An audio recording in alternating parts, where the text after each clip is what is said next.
एक बार ब्रह्मा जी ने एक सभा का आयोजन किया। सभी देवी देवता यक्ष गंधर्व किन्नर सब आते हैं, ऋषिगण आते हैं। उस सभा में एक प्रश्न उठा कि 3 लोग 14 भुवन में सबसे कीमती वस्तु क्या है।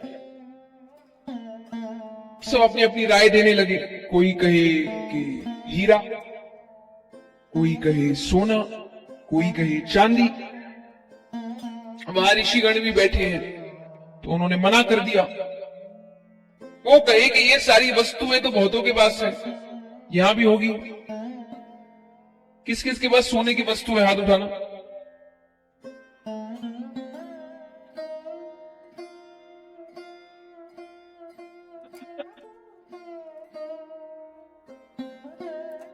कितना है नहीं पूछूंगी,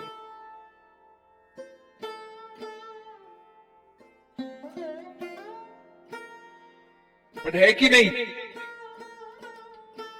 कितने सीधे सम बन रहे हैं।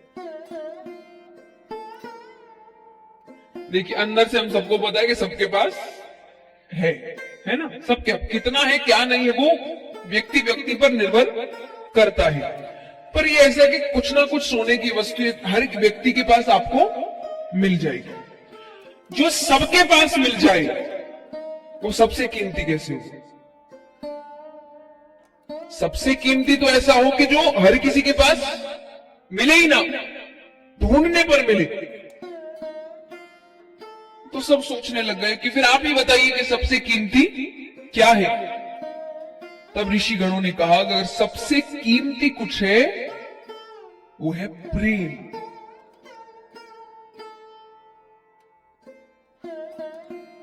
अच्छा, प्रेम का मतलब आप ये ना समझ ले हमारे आपका प्रेम है ना, हमारा नहीं। हमारा आज किसी से, कल किसी और से, परसों किसी और से। हम स्वार्थी लोग हैं। हम सब स्वार्थी लोग हैं। मैं हमेशा कहती हूं कि मनुष्य इतना स्वार्थी है, और आजकल तो इतना ज्यादा स्वार्थी हो गया है कि अगर वो भगवान की भक्ति भी स्वार्थ से कर रहा है कि भगवान उसका एक काम ना करे वो भगवान बदल ले, इतना स्वार्थी हो गया मनुष्य। तो हमारा प्रेम नहीं, हम तो उससे भी प्रेम स्वार्थ का करते हैं। तो बाकी रिश्तों से तो एकदम ही स्वार्थ है। वो प्रेम नहीं, निस्वार्थ प्रेम जिसमें कोई स्वार्थ ना हो। लेकिन अगर ऐसा प्रेम है तो वो दुनिया में सबसे ऊपर है, उससे ऊपर और कुछ नहीं है।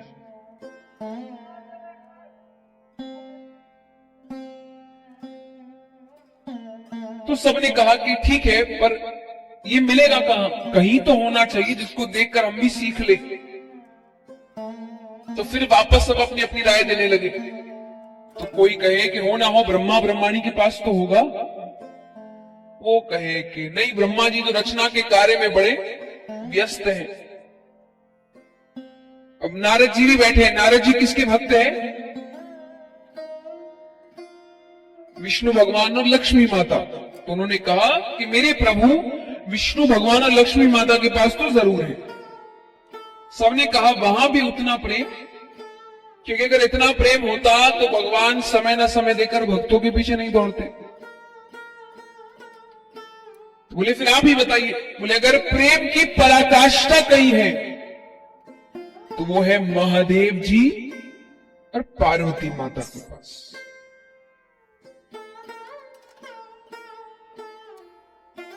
एक तो वो उनके आधे अंग पर विराजती है, और महादेव जी ज्यादा से ज्यादा समय कैलाश पर्वत पर ही। तो कोई बड़ा महल तो है नहीं कि इधर उधर हो जाए। कैलाश पर्वत पे रहते, दोनों साथ ही रहते, कहां इधर उधर कहीं जाते। कि बाकी अगर आप देखें तो देवताओं के बड़े बड़े महल हैं। ऐसे महल इनका भी बन रहा था। सोने का महल बना था, पूरा सोने का। गृह प्रवेश की पूजा हो रही है, पंडित जी को बुलाया गया है, पंडित जी पूजा कर रहे हैं। पंडित जी कौन है? विशेषरवा। कौन है ये? रावण के पिताजी, वो पूजा करने आए हैं। तो पूजा कर दी, दक्षिणा की बारी है। भोले बाबा ने कहा क्या चाहिए? वो क्या जवाब दे रहे हैं?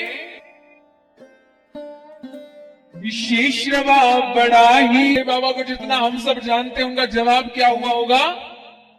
तथास्तु।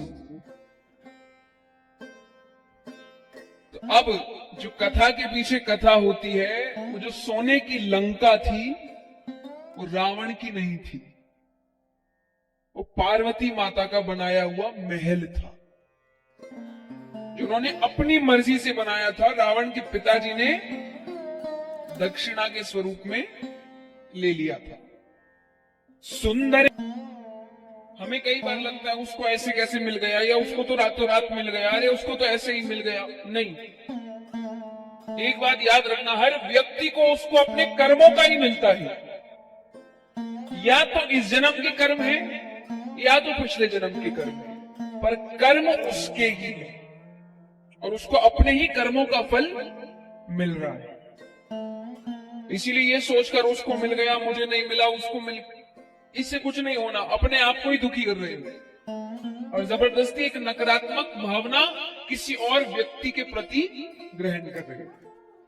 सबको अपनी किस्मत का मिलता है। आपकी किस्मत में अगर लिखा है तो आपसे कोई छीन नहीं सकता, और आपकी किस्मत में नहीं लिखा है तो आपको कोई दे नहीं सकता। एक बात बताइए, लंका किसने जलाई? हाँ? नहीं।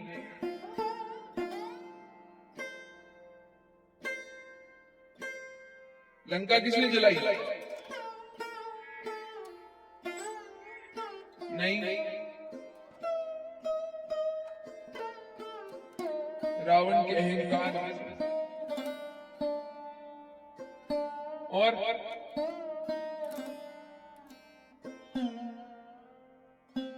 हनुमान जी की पूंछ नहीं। लंका को आग लगाई पार्वती जी।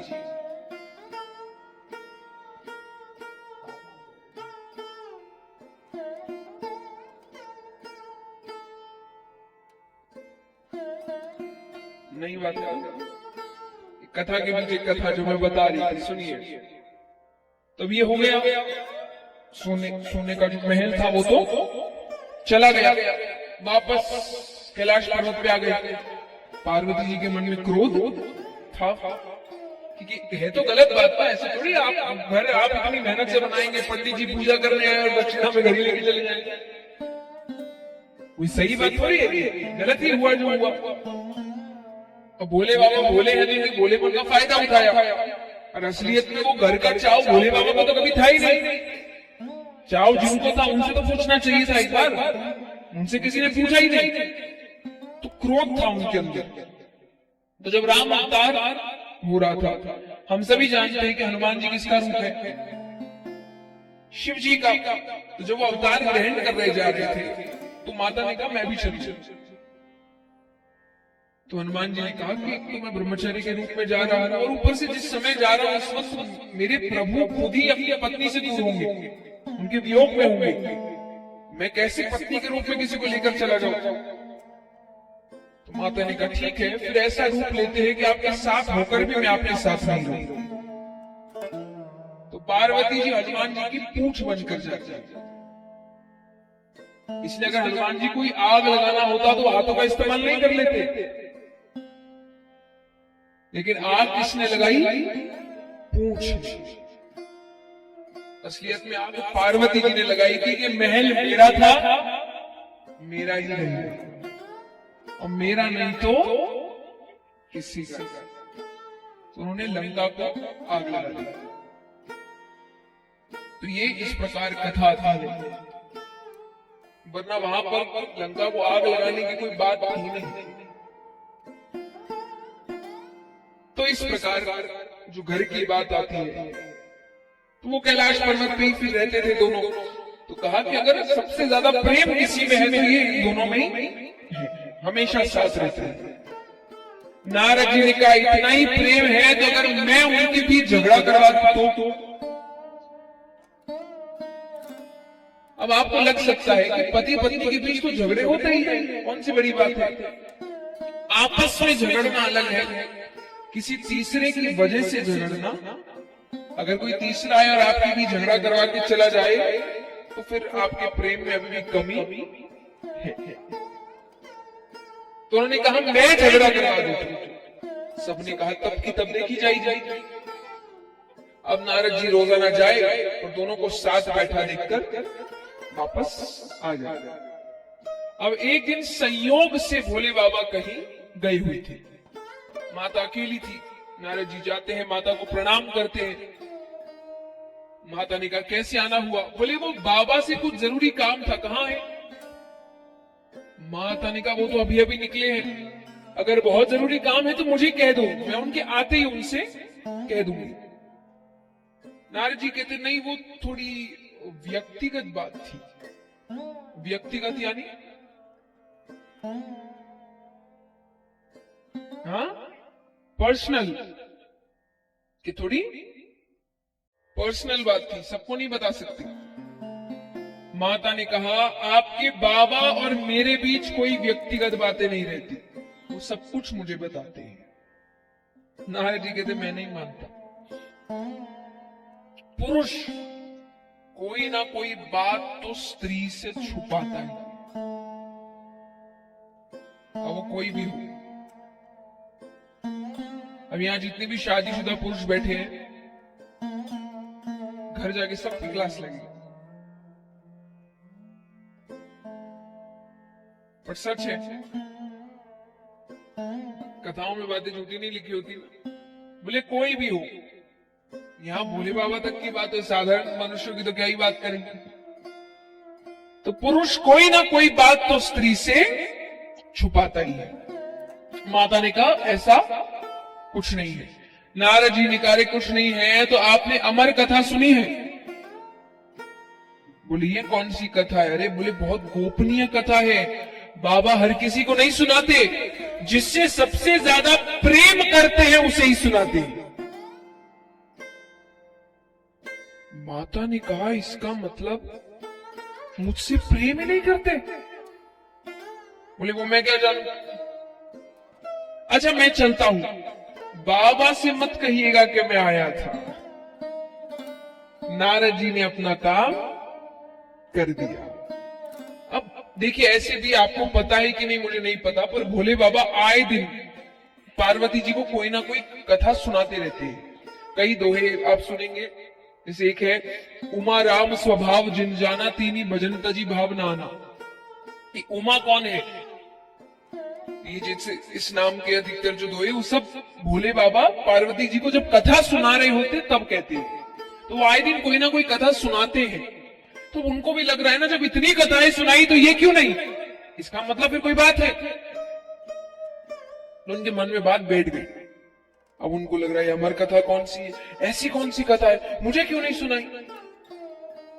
इतने में ही भोले बाबा आते हैं तो कोई स्वागत नहीं, बात ही नहीं कर रही।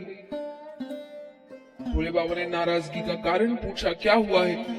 माता ने कहा पहले तो ये बताइए आप मुझसे प्रेम करते हैं कि नहीं। भोले बाबा कहते कोई पूछने की बात है? अरे बहुत प्रेम करते हैं, सबसे ज्यादा प्रेम ही हम आपसे करते। तो बोले फिर ये अमर कथा क्या है? भोले बाबा कहे इसके बारे में किसने बता दिया। अब वो नेत्र बंद करते तो पूरा दृश्य सामने आ जाता है। भोले बाबा कहते ब्राह्मण देवता आते हैं और अपना कोई ना कोई काम करके जाते हैं। भोले बाबा कहे अरे नहीं सुनाई तो अब सुना देंगे। माता कहे अब तो सुनानी ही पड़ेगी, अभी तक क्यों नहीं सुनाई। भोले बाबा कहते हैं कि बात बताइए, मैं आपको कोई भी कथा सुनाता हूं आप क्या करते हैं? माता कहे मैं और भी लोगों तक पहुंचाती हूँ, यही तो काम है, कथा का प्रचार प्रसार करो। बोले बस इस कथा के साथ यही नहीं कर सकते। इस कथा का नाम क्या है? अमर कथा, यानी सुनने वाला अमर हो जाएगा। मैंने इसीलिए आपको अभी तक नहीं सुनाई। माता कहे ठीक है, मैं किसी को नहीं सुनाऊंगा, आप मुझे सुनाइए।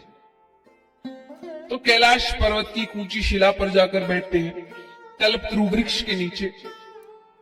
अब कथा आरंभ करने से पहले भोले बाबा ने पहली ताली बजाई, एक ताली।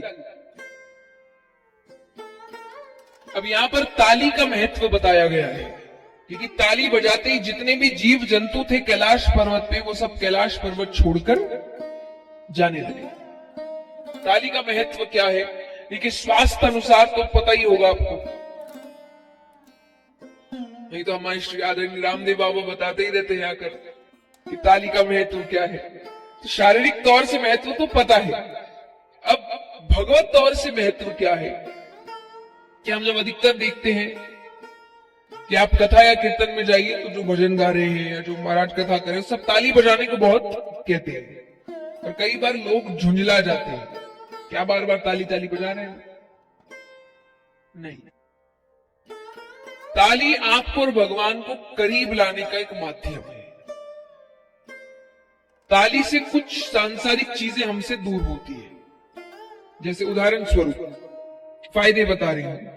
ताली यानी व्यक्ति अहंकार बाहर छोड़कर आया है। उदाहरण, अब आप कथा कराते तो आपने अब 7 दिनों में कईयों को निमंत्रण दिया होगा, उसमें से बड़े बड़े लोग भी होंगे, तंत्री मंत्री होंगे, सब है ना, कोई ना कोई तो आएगा। बुलाते ये लोग 7 दिन में अपने अपने जगह के जो बड़ी बड़ी पदवी पे बैठने वाले लोग हैं उनको बुलाते हैं, आते हैं लोग। अब उनमें से कई होंगे, उनको आप देखेंगे ना, वो जब कथा सुनते हैं ना तो एकदम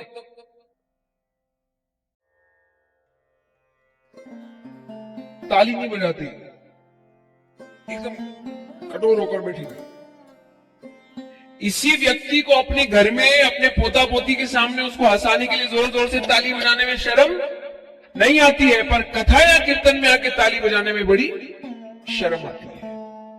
और कोई ज्यादा फोर्स कर दे इनको ताली बजाने के लिए तो फिर इनका अपना तरीका है ताली बजाने का।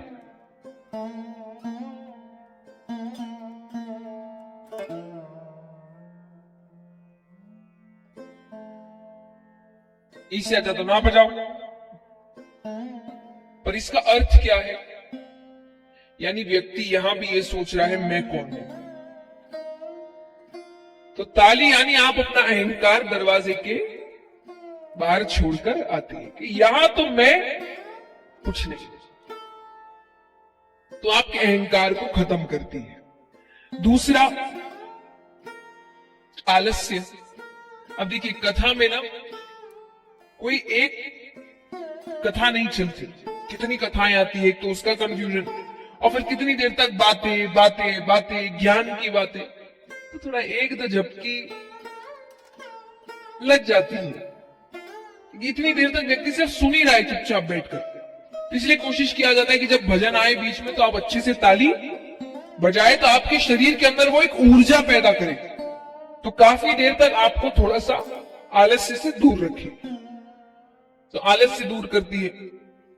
तीसरा, कई बार आपके आसपास ऐसे जीव जंतु बैठ जाते हैं जो खुद तो कथा सुनते नहीं, किसी और को भी सुनने नहीं देते।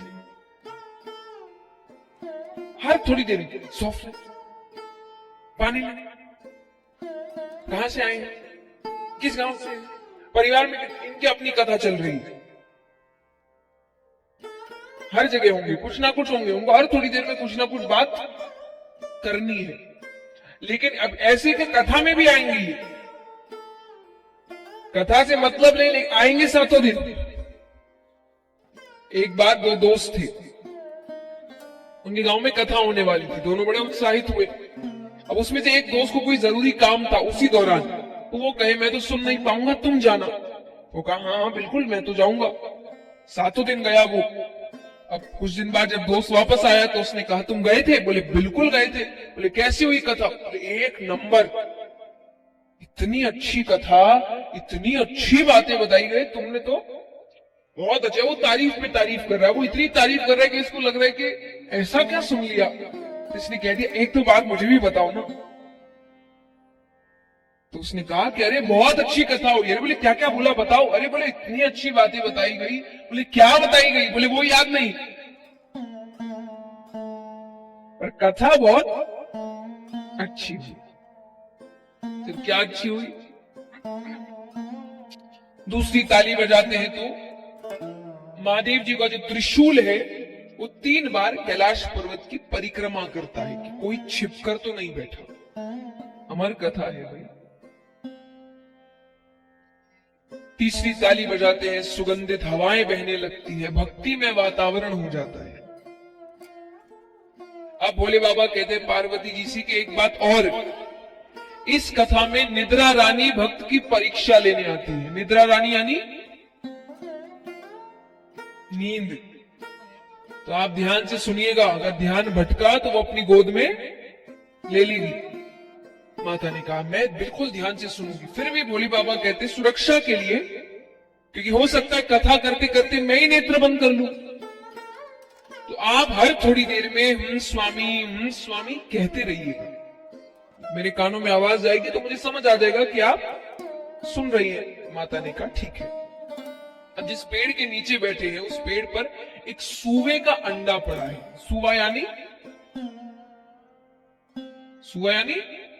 तोता। सूवा यानी तोता, उसका अंडा पड़ा है। वो उसी वक्त फूटता है, उसमें से एक शूक बालक निकलता है। वो भी बैठकर चुपचाप कथा सुन रहा है। थोड़ी देर तो माता ने कथा सुनी, थोड़ी देर बाद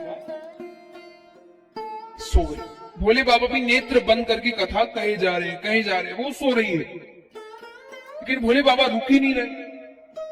क्यों नहीं रुक रहे? तोते का ये स्वभाव होता है, अगर वो कोई शब्द बार बार सुन ले तो उसे दोहराने लगता है। अब माता तो सो गई, वो शूक बालक कह रहा है स्वामी स्वामी। और ये भक्ति की चरम सीमा है कि भोले बाबा इतने लीन है कि उनको उस शूक बालक की आवाज माता की आवाज लग रही। वो कथा कहे जाए। अंत में उन्होंने किसी प्रसंगवश नेत्र खोले कि मां देवी आपने क्या समझा? देवी तो नींद में। अब वो जगाते हैं। माता ने कहा मुझसे गलती हो गई, आप फिर से कहिए, मैं नहीं सोऊंगी इस बार। भोले बाबा कहते वो तो ठीक है, पर अगर आप सो रही थी तो अभी तक स्वामी कौन कह रहा था? तब देखते हैं तो नेत्र ऊपर जाते हैं। अब भोले बाबा को नहीं पता कि वो अंडे में था। भोले बाबा को लग रहा है इसने चोरी से कथा सुनी। उनको क्रोध आ रहा है। तो क्रोध आ रहा है तो महादेव जी पीछे पीछे और वो शूक बालक त्रिशूल लेकर हाथ में। उनको लग रहा है कि इसने चोरी से कथा सुनी। देवताओं के पास जा रहा है मदद मांगने। कौन बैर ले महादेव जी से? कोई उनसे दुश्मनी लेने को तैयार नहीं। कहते हैं कि जब दैत्यों से संकट आए तो देवताओं के पास जाओ, पर जब देवता से ही संकट तब किसके पास जाए? तब ब्राह्मण देवता के पास जाओ। अच्छा, ब्राह्मण देवता मतलब ब्राह्मण नहीं। ब्राह्मण कुल में जन्म ले लेने से देवता नहीं बन जाते। कर्म वैसे होने चाहिए। आपके अगर कर्म वैसे होंगे तब जाकर आप ब्राह्मण देवता कहलाते हैं। लेकिन अगर है तो आपकी बात भगवान भी सुनते हैं। तो वेदव्यास जी के घर पर आते हैं। वेदव्यास जी की धर्म पत्नी उबासी लेती है। वो शूक बालक छोटा सा रूप करके उनके मुख के द्वार से उनके गर्भ के अंदर प्रवेश करता है। अब यहां पर भोले बाबा आए, नेत्र लाल, हाथ में त्रिशूल। वेदव्यास जी कहे पहली बार तो दर्शन दिए, वो भी इस रूप में, मैंने क्या गलती कर दी? भोले बाबा कहे एक चोर मेरे यहां से चोरी करके आपके यहां आया है। वेदव्यास जी कहे चोरी आपके यहां? चुराने को है ही क्या? भोले बाबा कहे क्या मतलब?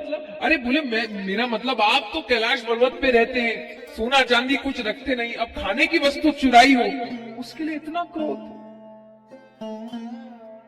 भोले बाबा ने कहा उसने मेरी अमर कथा चोरी से सुनी है, मैं उसे मृत्यु दंड देकर रहूंगा।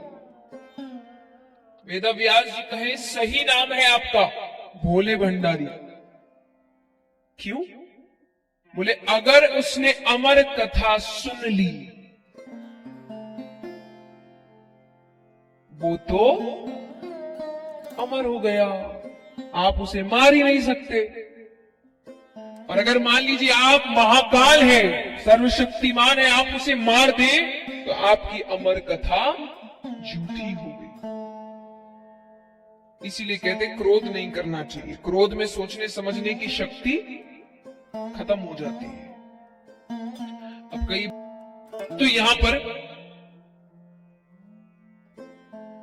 भोले बाबा ने कहा, उनको भी लगा कि हाँ बात तो सही है, अगर अमर कथा सुन ली तो उन्होंने कहा ठीक है, मार नहीं सकता, बंदी तो बना सकता हूं, मैं उसे बंदी बनाकर रखूंगा। वेदव्यास जी कहे अहो भाग्य उसके, यहां वर्षों तपस्या करने के बाद भी किसी को आपकी एक झलक प्राप्त होती है। उसने पता नहीं कितने पुण्य किए हैं कि वो तो जन्म लेते ही आपकी छत्र छाया में रहेगा।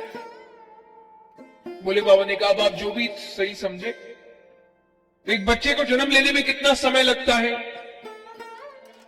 9 महीने। भोले बाबा ने कहा कुछ समय मैंने आपको आपके बच्चे के साथ दिया, तो मैं 1 वर्ष की समाधि लेकर यही बैठता हूं, 1 वर्ष बाद में उस बच्चे को लेकर चला जाऊंगा। अब देखिए बच्चा भी तो कोई साधारण बच्चा नहीं है ना, ये कौन आने वाले हैं? सबसे बड़े वैरागी माने गए सुखदेव जी, सबसे बड़े, तो कोई साधारण व्यक्ति तो आ नहीं रहा है, तो वो गर्भ के अंदर सब सुन रहे हैं। तो उन्होंने कहा कि समाधि ली भी तो इतनी कंजूसी से, 1 वर्ष की, 16 वर्ष की समाधि तो मैं लेकर बैठता हूं। उस बच्चे ने गर्भ के अंदर 16 वर्षों की समाधि। वे 1 वर्ष बाद महादेव जी उठते हैं, लाइए बालक। वेदव्यास जी कहे बाहर आना तो दूर, उसका आकार भी नहीं बढ़ रहा, मेरी पत्नी को तकलीफ हो रही है, शायद वो आपके डर से बाहर नहीं आ रहा, आप उसे माफ कर दीजिए।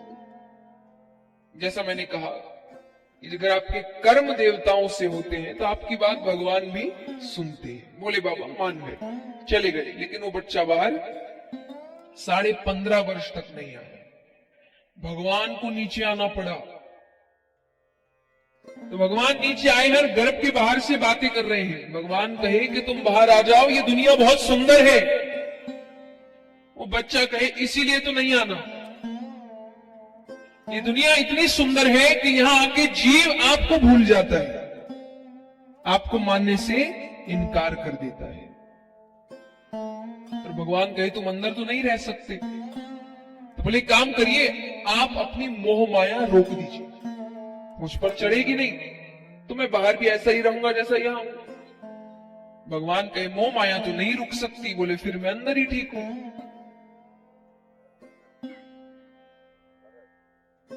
तो भगवान ने कहा ठीक है, 1 क्षण में जितना समय होता है, कितना? 1 क्षण, उतने समय के लिए मैं अपनी मोह माया रोक दूंगा, लेकिन वो बच्चा कहे जब मैं कहूं तभी रोकिएगा। तो उसने बाहर निकलने की तैयारी कर ली।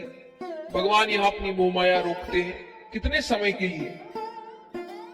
1 क्षण भी नहीं, 1 क्षण। भगवान कहे 1 क्षण में जितना समय होता है उसका भी 100वां हिस्सा, उतने समय के लिए मैं अपनी मोह माया रोकूंगा। तो भगवान यहां मोह माया रोकते हैं और गर्भ में से साक्षात श्री सुखदेव मुनि महाराज प्रकट हुए। बोलिए श्री सुखदेव मुनि महाराज। जन्म लेते ही एक ऐसे ही 15.5-16 वर्ष तो उन्होंने निकाल दिया, वो सीधा वन की ओर जाते हैं और पुत्र विरह में उनके पिता उनके पीछे पीछे जाते हैं। तो यहां पर उनकी महिमा बताई गई है कि जब पुत्र विरह में वो पीछे पीछे गए तो उस वन में जितने भी पेड़ है, जितनी शाखाएं हैं, जितनी पत्तियां हैं, उन सब में वेदव्यास जी ने सुखदेव मुनि महाराज के दर्शन किए। वो ऐसे वैरागी हुए हैं। उनके वैराग्य की कथा आती है कि वो वन के रास्ते से जा रहे हैं तो सामने एक तालाब था, उसमें कुछ स्त्रियां स्नान कर रही हैं। तो जब वो सामने से गए, स्त्रियों ने ध्यान भी नहीं दिया। अब पीछे पीछे जा रहे वेद व्यास जी। तो वेद व्यास जी को देखते ही वो अपने कपड़े ठीक करने लगे। तो उनको अटपटा लगा। तो उन्होंने कहा कि मैं पिता छोड़ो शायद तुम्हारी दादा की उम्र का हूं, और वो जो सामने गया वो बेटा मेरा अभी अभी उसने जवानी में कदम रखा है। उसको देखकर तुमको चिंता महसूस नहीं हुई, मुझे देखकर चिंता महसूस हुई। तो स्त्रियों ने बहुत सुंदर तरीके से उनके वैरागी होने का वर्णन किया। वो कहे कौन स्त्री है, कौन पुरुष है, कौन बूढ़ा है, कौन जवान है, ये आपकी मेरी दृष्टि में है।